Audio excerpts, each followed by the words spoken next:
ਹਰਿਆਣਾ ਚ ਰਾਜ ਸਭਾ ਦੀਆਂ 2 ਸੀਟਾਂ ਲਈ VOTING ਮੁਕੰਮਲ। ਥੋੜੀ ਦੇਰ ਚ ਸ਼ੁਰੂ ਹੋਵੇਗੀ ਕਾਊਂਟਿੰਗ। 2 ਸੀਟਾਂ ਦੇ ਲਈ 3 ਉਮੀਦਵਾਰਾਂ ਵਿਚਾਲੇ ਮੁਕਾਬਲਾ।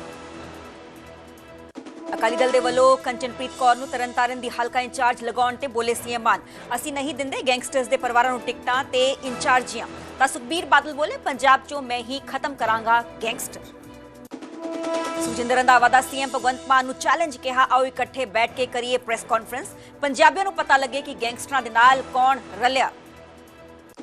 ਲਾਰੈਂਸ ਬਿਸ਼ਨੋਈ ਨੂੰ ਲੈ ਕੇ ਮੁੱਖ ਮੰਤਰੀ ਨੇ ਕੇਂਦਰ ਸਰਕਾਰ ਤੇ ਚੁੱਕੇ ਸਵਾਲ, ਕਿਹਾ ਭਾਜਪਾ ਨੂੰ ਲਾਰੈਂਸ ਦੀ ਜਾਨ ਦੀ ਫਿਕਰ, ਇਸੇ ਲਈ ਸਾਬਰਮਤੀ ਜੇਲ੍ਹ 'ਚ VIP ਫੈਸਿਲਿਟੀ 'ਚ ਰੱਖਿਆ ਹੋਇਆ ਹੈ ਗੈਂਗਸਟਰ। ਮੁੱਖ ਮੰਤਰੀ ਨੇ ਕੇਂਦਰ ਤੇ ਲਗਾਏ ਪੰਜਾਬ ਨਾਲ ਵਿਤਕਰੇ ਦੇ ਇਲਜ਼ਾਮ, ਕਿਹਾ ਸਾਨੂੰ BJP ਤੋਂ ਆਪਣੇ ਬਣਦੇ ਹੱਕ ਲੈਣ ਦੇ ਲਈ ਵੀ ਜਾਣਾ ਪੈਂਦਾ ਹੈ ਸੁਪਰੀਮ ਕੋਰਟ, ਸਿਰਫ ਸਿਰ ਤੇ ਪੱਗ ਧਰ ਕੇ ਕੋਈ ਨਹੀਂ ਬਣ ਜਾਂਦਾ ਪੰਜਾਬੀ। ਵਿਧਾਨ ਸਭਾ 'ਚ ਕਾਂਸ਼ੀ ਰਾਮ ਨੂੰ ਭਾਰਤ ਰਤਨ ਦੇਣ ਦਾ ਮਤਾ ਪਾਸ, ਆਮ ਆਦਮੀ ਪਾਰਟੀ ਨੇ ਭਾਰਤ ਰਤਨ ਦੇਣ ਦੀ ਕੀਤੀ ਮੰਗ, ਤਾਂ ਕਾਂਗਰਸ ਨੇ ਵੀ ਆਮ ਆਦਮੀ ਪਾਰਟੀ ਦੀ ਮੰਗ ਦਾ ਕੀਤਾ ਸਮਰਥਨ। LPG ਸੰਕਟ ਨੂੰ ਲੈ ਕੇ ਵਿਧਾਨ ਸਭਾ 'ਚ ਆਮ ਆਦਮੀ ਪਾਰਟੀ ਦਾ ਜ਼ੋਰਦਾਰ ਪ੍ਰਦਰਸ਼ਨ, ਆਪ ਵਿਧਾਇਕਾਂ ਨੇ ਪਹਿਲਾਂ ਸਦਨ ਦੇ ਬਾਹਰ ਤੇ ਫਿਰ ਅੰਦਰ ਕੀਤੀ ਕੇਂਦਰ ਖਿਲਾਫ ਨਾਅਰੇਬਾਜ਼ੀ, ਤਾਂ BJP ਨੇ ਵਿਧਾਨ ਸਭਾ 'ਚ ਨਾਅਰੇ ਲਿਖੇ ਝੋਲੇ ਪਾ ਕੇ ਆਉਣ ਨੂੰ ਦੱਸਿਆ ਸਦਨ ਦੀ ਉਲੰਘਣਾ। 4 ਸਾਲ ਪੂਰੇ ਹੋਣ ਤੇ ਪੰਜਾਬ ਸਰਕਾਰ ਨੇ ਪੇਸ਼ ਕੀਤਾ ਰਿਪੋਰਟ ਕਾਰਡ, ਸੀਐਮ ਮਾਨ ਬੋਲੇ, ਮੈਂ ਸਭ ਤੋਂ ਵੱਧ ਕੰਮ ਕਰਨ ਵਾਲਾ ਮੁੱਖ ਮੰਤਰੀ, ਹੁਣ ਤੱਕ 14,000 ਫਾਈਲਾਂ ਤੇ ਕਰ ਚੁੱਕਿਆ ਹਾਂ ਸਾइन। न्यूज हेडलाइंस के प्रायोजक पतंजलि गाय का घी, माँ का भरोसा, प्यार से परोसा।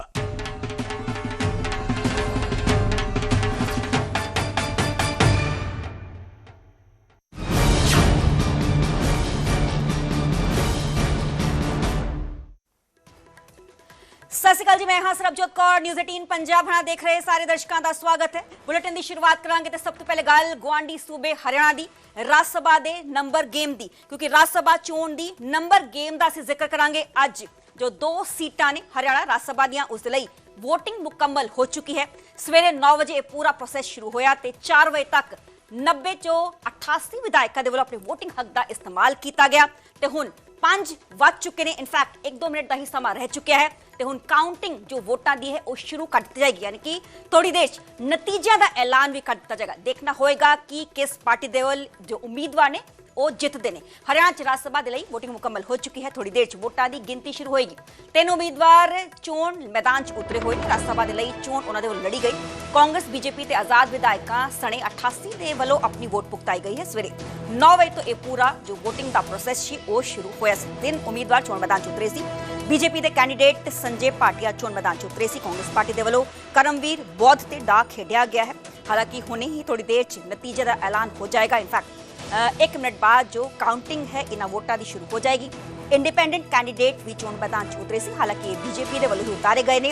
सतीश नांदल क्रॉस वोटिंग होंदी है या वोटा इनवैलिड होंदियां ने, किस तरीके नाल ये पूरा गणित इन्हां चोणां दा निकल के सामने आंदा है। इस ते जो नज़रां ने वो टिक्कियां रहणगियां, पर यह पूरा वोटिंग प्रोसैस 9 बजे शुरू होया सी। दस दी कि काफ़ी दिन हो चुके ने ਜਦੋਂ ਤੋਂ ਇਹਨਾਂ ਉਮੀਦਵਾਰਾਂ ਦਾ ਐਲਾਨ ਹੋਇਆ ਸੀ। ਉਸ ਤੋਂ ਬਾਅਦ ਹੀ ਹਰ ਪਾਰਟੀ ਦੇ ਵੱਲੋਂ, ਖਾਸਕਰ ਕਾਂਗਰਸ ਪਾਰਟੀ ਦੇ ਵੱਲੋਂ ਤੇ BJP ਦੇ ਵੱਲੋਂ ਆਪਣੀ ਆਪਣੀ ਸਟ੍ਰੈਟਜੀ ਬਣਾਈ ਜਾ ਰਹੀ ਹੈ। 3 ਤੋਂ 4 ਦਿਨ ਪਹਿਲਾਂ ਅਸੀਂ ਦੇਖਿਆ ਕਿਸ ਤਰੀਕੇ ਨਾਲ ਹਰਿਆਣਾ ਦੇ ਜੋ ਕਾਂਗਰਸ ਦੇ ਵਿਧਾਇਕ ਨੇ ਸਾਰੇ ਹੀ, ਉਹਨਾਂ ਨੂੰ ਪਹਿਲਾਂ ਸ਼ਿਮਲਾ ਦੇ ਕੁਫਰੀ ਸ਼ਿਫਟ ਕੀਤਾ ਗਿਆ ਤਾਂ ਜੋ ਕੋਈ ਇਹਨਾਂ ਦੇ ਨਾਲ ਸੰਪਰਕ ਨਾ ਸਾਧ ਸਕੇ, ਹਾਰਸ ਟ੍ਰੇਡਿੰਗ ਨਾ ਹੋ ਸਕੇ।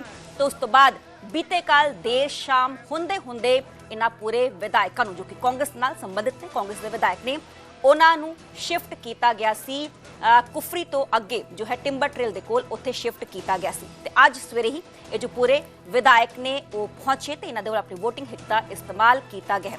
ਪਰ ਦੂਸਰੇ ਪਾਸੇ ਮੈਂ BJP ਦਾ ਜ਼ਿਕਰ ਕਰਾਂ ਤੇ BJP ਦੇ ਵੱਲੋਂ ਵੀ 2 ਤੋਂ 3 ਦਿਨ ਹੋ ਚੁੱਕੇ ਨੇ। ਸਾਰੇ ਵਿਧਾਇਕਾਂ ਨੂੰ ਇਕੱਠੀ ਹੀ ਟ੍ਰੇਨਿੰਗ ਦਿੱਤੀ ਗਈ ਹੈ ਜੋ ਚੰਡੀਗੜ੍ਹ ਦਾ ਸੈਕਟਰ 35 ਦਾ ਹੋਟਲ ਹੈ ਉੱਥੇ, ਕਿ ਕਿਸ ਤਰੀਕੇ ਨਾਲ ਆਪਣੀ ਵੋਟ ਉਹਨਾਂ ਦੇ ਵੱਲੋਂ ਪੁਗਤਾਈ ਜਾਏਗੀ। ਤੇ ਰਾਜ ਸਭਾ ਦੇ ਗਣਿਤ ਦਾ ਵੀ ਜ਼ਿਕਰ ਕਰ ਰਿਹਾ ਹੈ। ਟੋਟਲ MLAs ਉੱਥੇ ਦੇ ਨੇ 90, ਕਿਉਂਕਿ 90 ਸੀਟਾਂ ਨੇ ਵਿਧਾਨ ਸਭਾ ਦੀਆਂ। ਜਿੱਤਣ ਦੇ ਲਈ 31 ਵੋਟਾਂ ਚਾਹੀਦੀਆਂ ਨੇ। ਕਾਂਗਰਸ ਦੇ ਕੋਲ ਮੌਜੂਦਾ ਵਿਧਾਇਕ 37 ਨੇ, BJP ਦੇ ਕੋਲ ਮੌਜੂਦਾ ਵਿਧਾਇਕ 48 ਨੇ, ਇੰਡੀਅਨ ਨੈਸ਼ਨਲ ਲੋਕ ਦਲ ਦੇ ਦੋ ਵਿਧਾਇਕ ਨੇ, ਉਹਨਾਂ ਦੇ ਵੱਲੋਂ ਬਾਇਕਾਟ ਇਸ ਦਾ ਕੀਤਾ ਗਿਆ, ਯਾਨੀ ਕਿ ਆਪਣੀ ਵੋਟ ਨਹੀਂ ਪੁਗਤਾਈ ਗਈ। ਦੂਸਰੇ ਪਾਸੇ ਇੰਡੀਪੈਂਡੈਂਟ ਕੈਂਡੀਡੇਟਸ 3 ਨੇ ਤੇ ਹੈਟ੍ਰਿਕ ਦੀ ਤਿਆਰੀ 'ਚ ਹੈ BJP, ਕਿਉਂਕਿ 2016 ਦਾ ਮੈਂ ਜ਼ਿਕਰ ਕਰਦਾ, 16 ਚ ਵੀ ਕਾਂਗਰਸ ਦੇ 14 MLAs ਦੇ ਜੋ ਵੋਟ ਸੀ ਉਹ ਇਨਵੈਲਿਡ ਪਾਏ ਗਏ ਸੀ। ਜੋ ਇੰਡੀਪੈਂਡੈਂਟ ਕੈਂਡੀਡੇਟ ਸੀ ਸੁਭਾਸ਼ ਚੰਦਰਾ, ਉਹਨਾਂ ਦੇ ਵੱਲੋਂ ਜਿੱਤ ਦਰਜ ਕਰਵਾਈ ਗਈ ਸੀ। 2022 ਦਾ ਮੈਂ ਜ਼ਿਕਰ ਕਰਾਂ ਤੇ ਕਾਂਗਰਸ ਦਾ ਇੱਕ MLA ਜੋ ਹੈ ਉਸ ਦੀ ਵੋਟ ਇਨਵੈਲਿਡ ਪਾਈ ਗਈ ਸੀ ਤੇ ਅਜੇ ਜੋ ਮਾਕਨ ਸੀ ਉਹ ਹਾਰ ਗਏ ਸਨ। ਇੰਡੀਪੈਂਡੈਂਟ ਕੈਂਡੀਡੇਟ कार्तिकेय शर्मा ਦੇ ਵੱਲੋਂ ਜਿੱਤ ਪ੍ਰਾਪਤ ਕੀਤੀ ਗਈ ਸੀ। ਪਰ ਹੁਣ देखना होगा कि बीजेपी हैट्रिक लगाने कामयाब रहती है नहीं रहती है। मेरे नाल मेरे सहयोगी अंकित दुतानी लाइव जुड़े ने। अंकित, जो वोटिंग का प्रोसेस है वो कंप्लीट हो चुका है। 90 में से 88 जो विधायक हैं उनकी तरफ से अपनी वोट भुगताई गई है। मौजूदा गणित क्या कुछ कहता है? क्या इस बार भी ये उम्मीद जताई जाए कि बीजेपी हैट्रिक मारेगी, या फिर जो कांग्रेस के एमएलए करते आए हैं वही पिक्चर इस बार भी हमें देखने को मिलेगी? बिल्कुल सर, जो 4 बजे तक का समय था वोटिंग का वो पूरा हो चुका है। 9 बजे वोटिंग शुरू हुई थी और 4 बजे तक वोटिंग चली है। 88 वोट, 90 की विधानसभा है, 90 विधायकों की 88 वोट यहाँ डले हैं। और 88 वोट डलने के बाद 2 विधायक जो हैं इंडियन नेशनल लोकदल के, उन्होंने चुनाव से बहिष्कार किया है। तो कुल मिलाकर के 88 वोटिंग हुई है। अब बात की जाए आंकड़ों की, तो आंकड़ों के हिसाब से भारतीय जनता पार्टी के 48 विधायक हैं, 48 विधायक हैं, 31 ही चाहिए।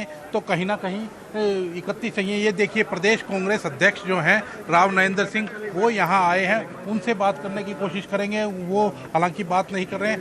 बीबी बत्रा से बात करने की कोशिश करें। बत्रा जी, क्या कहेंगे कांग्रेस की जीत के प्रति? हम जीत रहे हैं सर। 100% जीत? हाँ, रहे हैं? 100% कोई क्रॉस वोटिंग तो नहीं हुई? इस बारे में स्टेज पे क्या कहा जा सकता है? क्या कोई ऑब्जेक्शन लगाया गया कि ऑब्जेक्शन दर्ज कराया गया? उन्होंने 2-3 ऑब्जेक्शन दर्ज करवाए हैं। तो that is not relevant, we are replying. Okay, तो बिल्कुल आप देख सकते हैं कि बीबी बत्रा थे हमारे साथ। बीबी बत्रा जो कि इलेक्शन एजेंट थे, वहीं बैठे थे। पूरा जो चुनाव है वो उन्हीं की देखरेख में हुआ है। और भी जो आप देख सकते हैं विधायक जो आ रहे हैं, हालांकि विनिंग साइन दिखाते हुए आ रहे हैं, देख सकते हैं। इंदुराज भालू हैं, उनसे बात करते हैं। भालू जी, क्या कहेंगे कि जीत रहा है? जीत तय है बिल्कुल। और कोई क्रॉस वोटिंग कोई नहीं? कुछ नहीं है सर। तो बिल्कुल आप देख सकते हैं कि बिल्कुल जीत तय बता रहे हैं कि जीत तय है। जो कांग्रेस के विधायक हैं उनको कोई भी किसी भी तरह का डर नहीं सता रहा है। हमारे साथ अशोक अरोड़ा जी। अरोड़ा जी, क्या कहेंगे? अभी कब तक ये काउंटिंग शुरू होगी? इलेक्शन कमीशन से मंजूरी मांगी है, जिस टाइम मंजूरी होगी उसके बाद शुरू होगी। तो क्या कारण हो रहा ये है? प्रोसेस यही होता है। तो अब काउंटिंग कब शुरू होगी? काउंटिंग का प्रोसेस यही होता है, इलेक्शन कमीशन से मंजूरी के बाद होती है। जो उन्होंने ऑब्जेक्शन करे हैं वो भी इलेक्शन कमीशन में जाएंगे, वो डिसाइड करेंगे क्या हो। तो काउंटिंग लेट हो सकती है? हो सकती है लेट। उनका ऑब्जेक्शन क्या है सर? वो तो ऑब्जेक्शन उन्होंने कहा कि ये वोट सबको दिखा के पाइए, जबकि उन्होंने किन का अरे ऑब्जेक्शन तो था, अगर तो जिस टाइम वोट डलती है उसमें डालना चाहिए। जो वोट डल गई उसके बाद क्या ऑब्जेक्शन है? अपनी जीत के लिए आश्वस्त आप देख सकते हैं कि अशोक अरोड़ा जो हमारे साथ थे और यही कह रहे हैं कि अभी जो काउंटिंग शुरू नहीं हुई है। 5 बजे काउंटिंग शुरू होनी थी, लेकिन जो ऑब्जेक्शन भारतीय जनता पार्टी की ओर से लगाए गए हैं, वो चाहे परमवीर विधायक हैं उनको लेकर के हों, भरत सिंह बेनीवाल विधायक हैं उनको लेकर के हों, 2 विधायकों को लेकर के अपनी आपत्ति दर्ज कराई गई थी भारतीय जनता पार्टी के द्वारा। वहीं अगर बात की जाए कांग्रेस के द्वारा, जो कैबिनेट मंत्री अनिल विज हैं उनके वोट को लेकर के आपत्ति दर्ज कराई गई थी। तो उस पर अभी कोई फैसला इलेक्शन कमीशन से नहीं आया है। पहले वो फैसला आएगा, उसके बाद में काउंटिंग शुरू होगी। तो बिल्कुल पिछली बार भी इसी तरह का कुछ हुआ था कि जब वोटों के ऊपर फैसला नहीं हो रहा था तो इलेक्शन कमीशन तक, वहाँ जो कांग्रेस का प्रतिनिधिमंडल हो या भारतीय जनता पार्टी का प्रतिनिधिमंडल हो, वो इलेक्शन कमीशन ऑफ इंडिया में भी जाकर के अपनी बात रख के आए थे। और रात को 3:30 बजे जाकर के कहीं ना कहीं रिजल्ट आया था। अगले दिन कह सकते हैं कि 3:30 बजे रात को रिजल्ट आया था। तो अभी भी वैसा ही कुछ होता हुआ सा नजर आ रहा है, क्योंकि इलेक्शन कमीशन ऑफ इंडिया को ये ऑब्जेक्शन जो लगे हैं वो भेज दिए गए हैं। और अब वहाँ से क्या फैसला आता है, कितनी देर में आता है, उसके बाद ही जो काउंटिंग है वो शुरू हो पाएगी। लेकिन जो विधायक थे वो दावा करते हुए नजर आए कि कांग्रेस का उम्मीदवार जीत रहा है, विनिंग साइन बनाते हुए नजर आए। आप देख सकते हैं कि कांग्रेस के जो विधायक हैं वो यहाँ खड़े हैं और बातचीत भी कर रहे हैं। लेकिन जिस तरह से अभी काउंटिंग नहीं हो रही है, तो काउंटिंग कब होगी, कितने बजे शुरू होगी, ये एक सवाल जरूर है। और उसी सवाल को लेकर के अब कहीं ना कहीं जवाब थोड़ी देर में मिलता हुआ नजर आएगा। लेकिन जो मैं गणित समझा रहा था, विधायकों की तरफ से यह शिकायत इलेक्शन कमीशन ऑफ इंडिया को दर्ज करवाई गई है, और इलेक्शन कमीशन ऑफ इंडिया कब तक इस शिकायत का निपटारा करेगा? बिल्कुल, जो 2 विधायक हैं कांग्रेस के, परमवीर सिंह और भरत सिंह बेनीवाल, उन दोनों के खिलाफ बीजेपी के जो पर्यवेक्षक थे जो वहाँ, वो गौरव गौतम थे, कैबिनेट मंत्री हैं गौरव गौतम, वो थे, उनकी तरफ से शिकायत दर्ज कराई गई और शिकायत दर्ज कराने के बाद अब उस पर अभी कोई फैसला नहीं आया। वहीं कांग्रेस की बात करें तो कांग्रेस ने कैबिनेट मंत्री अनिल विज के वोट को लेकर के आपत्ति दर्ज कराई थी, तो उसके ऊपर भी फैसला आना। तो ऐसे 3 लोग हैं, 3 लोगों के ऊपर अब इलेक्शन कमीशन ऑफ इंडिया फैसला देगा कि उनके वोट कैंसिल माने जाएं या उनके वोटों की काउंटिंग होगी, वो काउंटिंग के अंदर शामिल होंगे। तो अब वो फैसला जब आ जाएगा, अब वो फैसला कितनी देर के अंदर आता है वो इलेक्शन कमीशन ऑफ इंडिया के ऊपर डिपेंड करता है। जैसा मैंने पहले का एक्सपीरियंस बताया है कि पहले काफ़ी देर तक इलेक्शन कमीशन ऑफ इंडिया से फैसला नहीं आता है, देर रात हो जाती है, लेकिन अब कितनी देर में आएगा उसके बाद ही काउंटिंग की जो प्रक्रिया है वो शुरू हो पाएगी। जी चलिए, बहुत बहुत शुक्रिया अंकित, आप नजर बनाए रखिए, जैसे ही जो काउंटिंग शुरू होगी आपका हम दोबारा से रुख करेंगे। तो हरियाणा च राज्य सभा दे लई वोटिंग मुकम्मल हो चुकी है, पर इलेक्शन कमीशन ऑफ इंडिया तक जो शिकायतां ने विधायकों के ਵੱਲੋਂ ਪਹੁੰਚਾਈਆਂ ਗਈਆਂ ना, देखना होगा कि इलेक्शन कमीशन ऑफ इंडिया कदों तक इन्हां शिकायतों का निपटारा करेगी, तो उस तो बाद ही जो वोटिंग की गिनती का प्रोसैस है वो शुरू होएगा।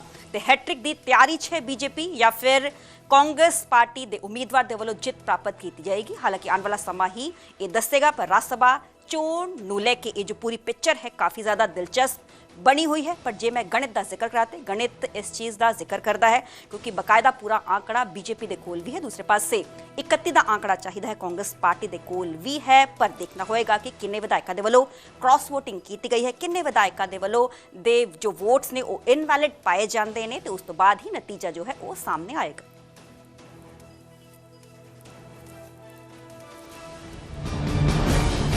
नंगल के सरहदी पिंड मोड़ाच इलाके के लोगों ते किसान जथेबंदियों के वलों प्रदर्शन किया गया। हिमाचल के लोग नाल मिलकर सांझे तौर पर पिंड मोड़ाच नैशनल हाईवे ते टोल प्लाजे नेड़े धरना दे रहे हैं। धरनाकारियों ने मांग की है कि हिमाचल सरकार के वलों वधाए गए एंट्री टैक्स नूं तुरंत वापस लिया जाए, नहीं तो पंजाब सरकार भी हिमाचल दीआं गड्डियां ते एंट्री टैक्स लगाए। धरने दौरान फसे हिमाचल प्रदेश के मौजूदा MLA कौल सिंह ठाकुर ने कहा कि उन्होंने एंट्री टैक्स बारे पता नहीं है, फिर भी वो लोगों की इस समस्या नूं हिमाचल प्रदेश के मुख्यमंत्री सुखविंदर सिंह सुक्खू दे नाल गल करके हल जरूर करवाउणगे।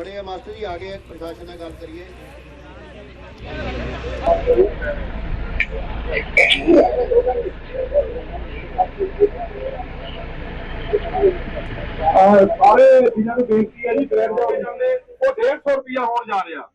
ਇਹ ਉਸ ਗੱਲ ਦੀ ਲੜਾਈ ਹੈ, ਕਿਸੇ ਨੇ ਆਪਣੇ ਮਨ 'ਚ ਇਹ ਗੱਲ ਨਹੀਂ ਲੈ ਕੇ ਜਾਣੀ ਕਿ ਸ਼ਾਇਦ ਅਸੀਂ ਕੋਈ ਪੈਸੇ ਲੈਣ ਵਾਸਤੇ ਅਸੀਂ ਪਿੱਛੇ ਦੇ ਕੇ ਆਏ ਆ 15 ਮੀਟਰ, ਇੱਕ ਟੈਕਸ 15 ਮੀਟਰ ਗਾਹਾਂ ਲੱਗਿਆ ਹੋਇਆ, ਜਿਹਨੇ ਅੱਗੇ ਜਾਣਾ 2 ਟੈਕਸ ਉਹਦੇ ਵਾਸਤੇ ਫੇਰ ਖੜੇ ਹੈ। ਇਹ ਦੁਨੀਆ ਦੇ ਇਤਿਹਾਸ। तो हुण गल करांगे अमृतसर के पिंड दबुरजी की, जिथे कि फायरिंग की घटना सामने आई है। मोबाइल की दुकान से ताबड़तोड़ गोलियां मुलजमां के वलों चलाई गई हैं। फायरिंग एक नौजवान गंभीर रूप से जख्मी भी हुआ है। जख्मी नौजवान हस्पताल तुरंत दाखिल करवाया गया। निजी रंजिश का पूरा मामला दस्या जा रहा है। CCTV जो पूरी फायरिंग की घटना है कैप्चर हुई है। बीते दिन नौजवानों का किसी गल नूं लैके दरअसल झगड़ा होया सी। मुलजमां की पाल च लगातार पुलिस जुटी हुई है। CCTV के आधार पर पुलिस के वलों पूरी कार्रवाई जो है वो की जा रही है। रात दी तस्वीरें तुसीं देख पा रहे हो अमृतसर के दबुरजी दियां, जिथे कि मोबाइल की दुकान है, उत्थे ताबड़तोड़ जो फायरिंग है वो बदमाशा के वलों की गई है। मोबाइल शॉप ये नज़र आ रही है, तो मोबाइल शॉप के सामने आके एक गड्डी रुकी है। किस तरीके नाल गड्डी 'ਚ सवार होकर बदमाश आए तो ताबड़तोड़ गोलियां उन्होंने वलों वराई गई। हालांकि जानी नुकसान तो फिलहाल जो है वो बचा रहा है। पर बीते दिन नौजवानों का किसी गल नूं लैके दरअसल झगड़ा होया सी ते झगड़े नूं लैके रंजिश नूं लैके ये जो गोलियां ने इन्हां बदमाशा के वलों मोबाइल शॉप ते चलाईयां गई।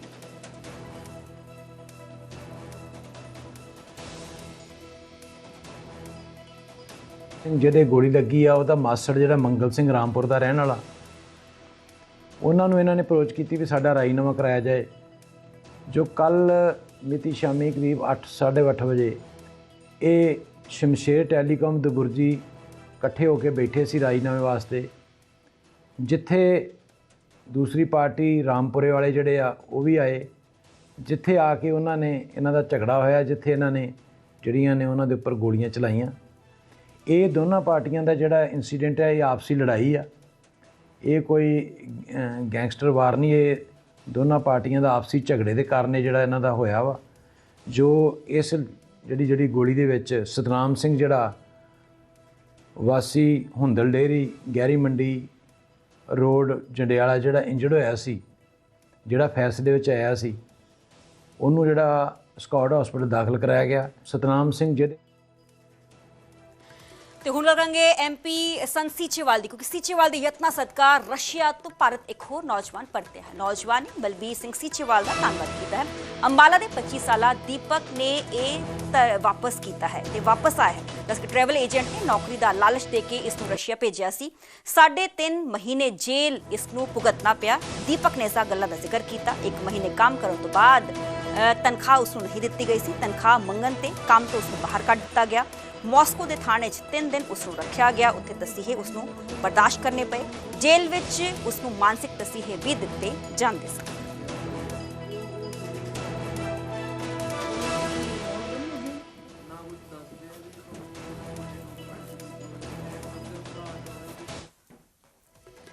ਤੇ ਹੁਣ ਗੱਲ ਕਰਾਂਗੇ ਮੌਸਮ ਦੀ। ਪੰਜਾਬ ਵਿੱਚ ਇੱਕ ਵਾਰ ਫਿਰ ਮੌਸਮ ਨੇ ਅਚਾਨਕ ਕਰਵਟ ਲੈ ਲਈ ਹੈ। ਇਸ ਵਿਚਾਲੇ ਸਮਾਂ ਤੇਜ਼ ਹਵਾਵਾਂ, ਤੂਫਾਨ ਅਤੇ ਬਰਸਾਤ ਨੇ ਕਿਸਾਨਾਂ ਦੀ ਚਿੰਤਾ 'ਚ ਹੋਰ ਵਾਧਾ ਕੀਤਾ ਹੈ। ਕਣਕ ਦੀ ਤਿਆਰ ਖੜੀ ਫਸਲ ਖੇਤਾਂ ਵਿੱਚ ਵਿਛ ਗਈ ਹੈ, ਜਿਸ ਕਾਰਨ ਕਿਸਾਨਾਂ ਦੇ ਚਿਹਰੇ ਮੁਰਝਾ ਗਏ ਨੇ। ਕਿਸਾਨਾਂ ਦਾ ਕਹਿਣਾ ਹੈ ਕਿ ਕੁਝ ਦਿਨ 'ਚ ਕਣਕ ਦੀ ਫਸਲ ਪੱਕ ਕੇ ਮੰਡੀਆਂ ਵਿੱਚ ਆਉਣੀ ਸੀ, ਪਰ ਅਚਾਨਕ ਆਏ ਮੌਸਮੀ ਬਦਲਾਵ ਨੇ ਵੱਡਾ ਨੁਕਸਾਨ ਸਾਡਾ ਕਰ ਦਿੱਤਾ ਹੈ। ਪ੍ਰਭਾਵਿਤ ਕਿਸਾਨਾਂ ਨੇ ਸਰਕਾਰ ਤੋਂ ਮੁਆਵਜ਼ੇ ਦੀ ਮੰਗ ਕੀਤੀ ਹੈ। ਪੰਜਾਬ ਤੇ ਜਿਸ ਤਰ੍ਹਾਂ ਮੌਸਮ ਬਦਲਿਆ ਹੈ, ਮੌਸਮ ਦੀ ਮਾਰ ਕਿਸਾਨਾਂ ਦੇ ਪਈ ਹੈ। ਕਣਕ ਦੀ ਫਸਲ ਜਿਹੜੀ ਕੁਛ ਦਿਨਾਂ ਬਾਅਦ ਹੁਣ ਪੱਕ ਕੇ ਤਿਆਰ ਹੋ ਗਈ ਹੈ, ਮੰਡੀ ਵਿੱਚ ਆਣੀ ਥੀ, ਲੇਕਿਨ ਝੱਖੜ, ਤੂਫਾਨ ਔਰ ਮੀਂਹ ਨੇ ਕਣਕਾਂ ਨੂੰ ਵਿਛਾਤਾ ਹੈ ਔਰ ਕਣਕ ਖੇਤਾਂ 'ਚ ਡਿੱਗੀ ਹੈ। ਡਿੱਗਣ ਨਾਲ ਕਿਸਾਨਾਂ ਨੂੰ ਨੁਕਸਾਨ ਹੋਣਾ ਹੈ। ਅਸੀਂ ਕਰਦੇ ਹਾਂ ਨੁਕਸਾਨ ਕਿੰਨਾ ਹੋਣਾ ਹੈ, ਕਿਉਂਕਿ ਕਾਫੀ ਪਿੰਡਾਂ ਦੇ ਕਿਸਾਨ ਮਿਲ ਰਹੇ, ਜਿਸ ਤਰ੍ਹਾਂ ਸਮਾਣਾ ਇਲਾਕੇ ਦੇ ਕੁਤਬਨਪੁਰ ਹੈ, ਬਾਜਰੀ ਹੈ, ਅਚਰਾਲਾ ਖੁਰਦ ਹੈ, ਮਿਆਲਾ ਹੈ। ਕਾਫੀ ਪਿੰਡਾਂ ਦੇ ਵਿੱਚ ਕਿਸਾਨਾਂ ਨਾਲ ਗੱਲਬਾਤ ਕੀਤੀ ਜਾ ਰਹੀ ਹੈ। ਵੀਰ ਜੀ ਕੀ ਨਾਮ ਤੁਹਾਡਾ? ਜਸਵੀਰ ਸਿੰਘ। ਹਾਂ ਜਸਵੀਰ ਸਿੰਘ ਜੀ, ਇਹ ਮੌਸਮ ਬਦਲਿਆ, ਕਿੰਨਾ ਨੁਕਸਾਨ ਦੇਖ ਰਹੇ ਹੋ? ਨੁਕਸਾਨ ਬਹੁਤ ਜ਼ਿਆਦਾ ਹੋਇਆ ਜੀ। ਕਣਕ ਜੀ ਜਮੀ ਵਸਿਆਤੀ ਜੀ, ਸਾਰੀ ਥੱਲੇ ਵਸਿਆਤੀ, ਜਮੀ ਬੱਲੀਆਂ ਮਤਲਬ ਥੱਲੇ ਲੱਗ ਗਈਆਂ ਧਰਤੀ ਨਾਲ ਜੀ। ਝਾੜ ਘਟ ਜੂ? ਝਾੜ ਬਹੁਤ ਘਟੂਗਾ ਜੀ। ਹਾਂਜੀ ਕਿੰਨਾ ਫਰਕ ਪੈ ਜੂ? ਝਾੜ ਜੀ ਘੱਟੋ ਘੱਟ 15-20 ਕੁਇੰਟਲ ਦਾ ਤਾਂ ਪੈ